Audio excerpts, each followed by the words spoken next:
10 नवजात बच्चों की मौत का जिम्मेदार कौन? हादसे के बाद ही क्यों जागता है प्रशासन और सरकार? आखिर कब तक लोग लापरवाही का शिकार होते रहेंगे? यह सबसे बड़ा सवाल है। उत्तर प्रदेश के झांसी में महारानी लक्ष्मीबाई मेडिकल कॉलेज में धमाका सुनाई दिया। इसके बाद अफरा तफरी मच गई। एनएसयूएन में धुआं उठते देख डॉक्टर बच्चों को बचाने दौड़े, लेकिन आग से एसएनसीयू राख बन गया। जिन मशीनों का इस्तेमाल नवजात बच्चों को रखने के लिए किया जाता है, वे मलबे में तब्दील हो गई। एक एक कर 10 बच्चों के शव निकाले गए। कुछ पहचाने नहीं जा रहे थे तो कुछ अधजले शव थे। स्टाफ और लोगों ने 39 बच्चों को रेस्क्यू किया। चारों तरफ चीख पुकार, जिसने खोल दी यूपी स्वास्थ्य विभाग की पोल। नमस्कार, आप देख रहे हैं नारद मुनि लाइव और मैं हूं आपके साथ जुबैर कुरैशी। इन चीखों को सुनिए, इस माँ के आंसू जिन्हें मौका भी नहीं मिला इस दुनिया में। जिस बच्चे ने चंद घंटों पहले सांस ली, जी भर के अपने गले लगाने का अपनी दुलार दिखा सके, ये माँ सीने से अपने लाल को लगा सके, ये माँ अरे वो कुछ दिन सांस ही ले पाए, ऐसी उसके लाल की किस्मत कहाँ। कौन देगा मेरा बच्चा? अब मेरा बच्चा कौन देगा? आप तो गए जो तेरे जवाब दे रहे। मेरा बच्चा चला है मेरा। कहाँ के रहने वाले हो? कहाँ के रहने वाले हो? कब हुआ था बच्चा? कब हुआ? शनिवार दिन था, 8 बजे सवेरे बच्चा हुआ ना हमारे बच्चे के आगे लगा दी ना भैया, जल गए। अच्छा, आप वहाँ थी उस समय?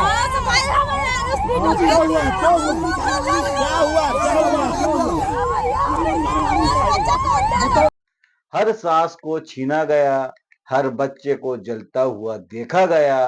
जरा सोचिए, रूह कांप जाए सुन के भी। उस माँ ने अपनी आंखों के सामने अपने दिल के टुकड़े को जलते हुए देखा।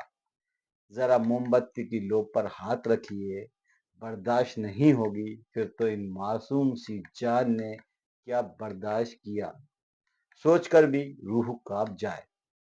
उत्तर प्रदेश के झांसी में महारानी लक्ष्मीबाई मेडिकल कॉलेज में रात लगभग 10:30 बजे तक सब कुछ सामान्य था।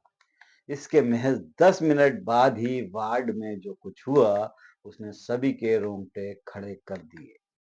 नवजात बच्चों का वार्ड आग की चपेटों में आकर धूं धूं कर जल रहा था। एसएनसीयू में धुआं ही धुआं था। हर तरफ अफरा तफरी मची हुई थी। वार्ड में शॉर्ट सर्किट से आग लग गई थी।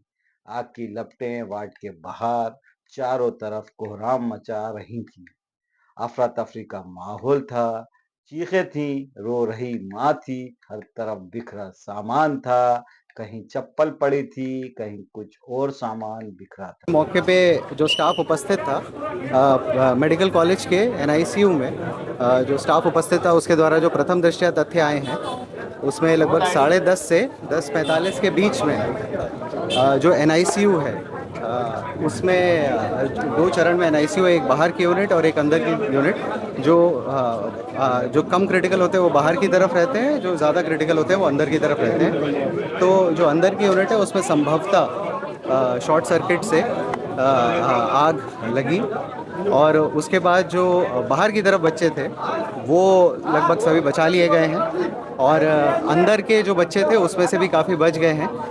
प्रथम दृष्टया अभी 10 बच्चों की मतलब एक्सपायर होने की सूचना प्राप्त हो रही है, और बाकी बचाव कार्य जारी है। और पूरा समय रहते जो टीम थी वो लोग पहुंच गई थी, आग की और रेस्क्यू की टीम, और उनके द्वारा सभी लोगों को बचा, काफ़ी बच्चों को बचा। रूप से घायल अभी उसका वो चल रहा है उपचार सभी का। जो गंभीर रूप से घायल है उसकी अभी हम लोग टेक केयर कर रहे हैं। कितने हैं उसकी सब सूची बना के पूरा। बच्चे थे सर? आग लगने के प्रथम दृष्टया कारण जो वहाँ पे स्टाफ ऑन ड्यूटी था उसके द्वारा यही बताया गया कि शॉर्ट सर्किट स्पार्क हुई अंदर वाली यूनिट में प्रथम दृष्टया। इसके लिए एक जांच कमेटी कमिश्नर सर और डीआईजी सर के उसमें बना दी गई है, जिसके संबंध में माननीय मुख्यमंत्री जी द्वारा रिपोर्ट मांगी गई। नहीं, जैसा मैंने बताया है कि वहाँ पे जो एनआईसीयू वार्ड है, एनआईसीयू वार्ड में 54 बच्चे भर्ती थे और उसमें अचानक ऑक्सीजन कंसंट्रेटर में आग लग गई, जिसको बुझाने की कोशिशें की गई, लेकिन क्योंकि कमरा पूरा ही हाईली ऑक्सीजनेटेड रहता, क्योंकि सभी बच्चों को ऑक्सीजन चल रहा था, तो आग तुरंत फैल गई। आग तुरंत फैल गई और उस पर जितना कोशिश की गई, जितना हम लोग कर पाए, हमने कोशिश की और उसमें से लगभग ज़्यादातर बच्चों को बाहर निकालिया गया, सकुशल निकाला गया है और 10 बच्चे उसमें अभी फिलहाल अभी तक कोलैप्स हो चुके हैं। कितनी बड़ी घटना है, कैसे लगी? ये 5:30 के आसपास। सर कितने बच्चे भर्ती थे टोटल? 54। अभी सर अभी क्या हाल है सर? अभी क्या हाल है? मैंने बताया ना, अभी उसमें से 10 बच्चे जो हैं वो कोलैप्स कर चुके हैं और बाकी बच्चों का इलाज चल रहा है। रोते बिलखते परिजन अपने बच्चों को ढूंढ रहे थे, लेकिन पहचानने लायक भी कहाँ इस अग्निकांड ने उन्हें छोड़ा था।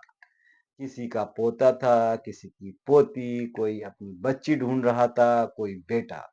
वार्ड में क्षमता से ज्यादा बच्चे थे और उनमें से 10 नवजातों की जिंदा जलकर मौत हो चुकी थी।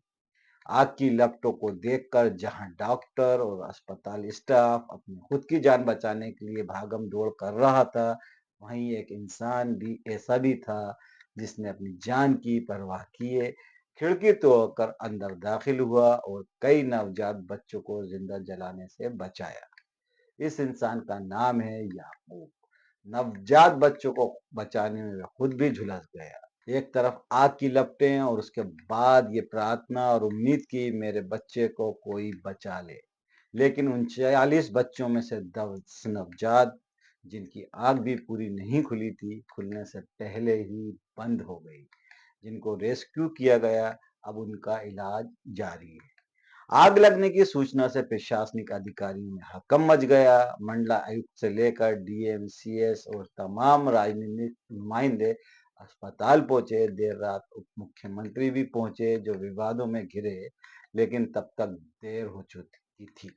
झांसी एमसीएस झांसी रानी लक्ष्मीबाई मेडिकल कॉलेज की लापरवाही ने जिंदा जिंदगियों को लील लिया। अस्पताल का फायर सेफ्टी ऑडिट नहीं हुआ था। अग्निशमन यंत्र की एक्सपायरी 4 साल पुरानी, लेकिन स्वास्थ्य विभाग में सैलरी हर महीने आ रही थी। तो सवाल उठता है कि नवजातों के जिंदा जलील या लापरवाही ने जला दिया, और अब अग्निकांड की जांच को महसूस करते हैं। सियासतदानों को चुप रहना भी मुनासिब नहीं। इधर मुख्यमंत्री योगी आदित्यनाथ ने झांसी मेडिकल कॉलेज अग्निकांड घटना पर कहा, 10 बच्चों की वहां दुखद मृत्यु हुई है, शेष बच्चे सुरक्षित हैं। वहां पर स्वास्थ्य विभाग की पूरी टीम, मेडिकल कॉलेज की पूरी टीम, प्रशासन और पुलिस प्रशासन की पूरी टीम सभी को सुरक्षित निकालने में सफल रही। लेकिन मेरी संवेदनाएं उन सभी परिजनों के प्रति हैं जिन्होंने अपने मासूम बच्चों को खोया है। और उन बच्चों को उपचार की व्यवस्था की जा सके, इसकी व्यवस्था में देर रात्रि से ही हम लोग लगे थे और रात्रि में ही स्वास्थ्य मंत्री और प्रदेश के डिप्टी सीएम श्री ब्रजेश पाठक जी भी वहां पहुंच गए थे और 10 बच्चों की वहां दुखद मौत हुई है। शेष बच्चे सुरक्षित हैं। वहां पे स्वास्थ्य विभाग की पूरी टीम, मेडिकल कॉलेज की पूरी टीम, प्रशासन और पुलिस प्रशासन की पूरी टीम सभी को सुरक्षित निकालने में सफल रही।